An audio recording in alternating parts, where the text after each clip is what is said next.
નમસ્કાર મિત્રો, મારા પહેલા વ્લોગમાં આપનું સ્વાગત છે। અત્યારે આપણે આવી ગયા છીએ ઘરે। 250 ટ્રેક્ટરને હાંકી લીધું છે, બીજી સર્વિસ એની આવી ગઈ છે। અમારું નજીકનું સર્વિસ સ્ટેશન તળાજાની અંદર છે, તો આપણે આ ટ્રેક્ટરને લઈ અને તળાજા જવાનું છે। ઓઇલ પાણી બધું ફેરવી નાખવાનું છે। બાકી જે કંપનીવાળા કહે એ પ્રમાણે સારામાં સારી મસ્ત સર્વિસ કરી નાખવાની। ત્યારે એને કટર મારીને આવ્યો એટલે સારી બાજુ ધૂળ ધમાહો થયેલું છે, ફૂલ તૈયારી છે। તળાજા અમારે અહીંથી 20 જેવું થાય છે, કલાકે પગાર છે। આ બેઠા સીટે જટ આવે તળાજા।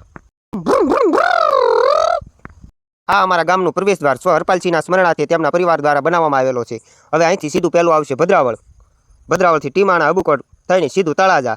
આપણું ટ્રેક્ટર મારી મૂક્યું છે, એની સ્પીડ તો બહુ છે નહીં।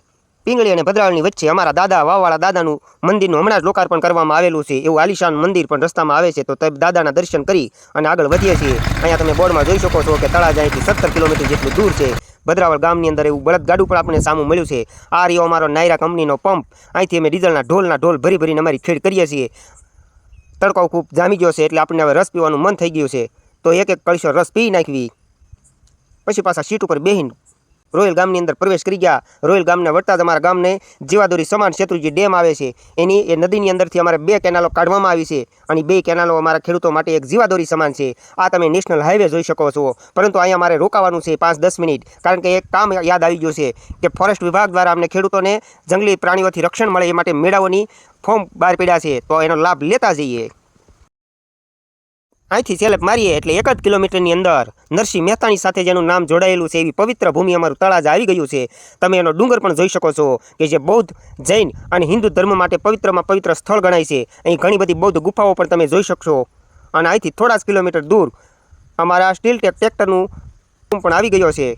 2-3 ટ્રેક્ટરને હાર પહેરાવેલા છે, એટલે લાગે છે કે આજ યુવરાજભાઈ ફરી પાછા 2-3 ટ્રેક્ટર વેચી દીધા, અને આપણું ટ્રેક્ટર અત્યારે સર્વિસ રૂમની અંદર આઈસીયુની અંદર આવી ગયું છે। કટર મારીને આવ્યા, ફૂંકણી મારવાનો ટાઈમ નહોતો એટલે તમે ધૂળના દળ પણ જોઈ શકો છો, પણ હમણાં આ કારીગરો દ્વારા એને સજાવેલી દુલ્હન જેવું કરી નાખશે। અત્યારે જૂનું ઓઇલ બદલવા માટેની સૌપ્રથમ પ્રોસેસ શરૂ થઈ ગઈ છે। ઓઇલ બદલ્યા બાદ એના 3 ફિલ્ટર એ પણ ભાઈ ખૂબ ઝડપથી બદલી રહ્યા છે। એર ફિલ્ટર, ડીઝલ ફિલ્ટર અને પાછળના હાઇડ્રોલિકનું ફિલ્ટર, એ 3 ભાઈ ખૂબ ઝડપથી ફેરવી રહ્યા છે। સર્વિસમાં વારંવાર ચાય આવતી જાય છે। સાયકલભાઈ અત્યારે આપણું ડીઝલ ફિલ્ટર ફિટ કરે છે। ત્રીજું ફિલ્ટર હાઇડ્રોલિક ફિલ્ટર એ પણ ફેરવવાનું છે।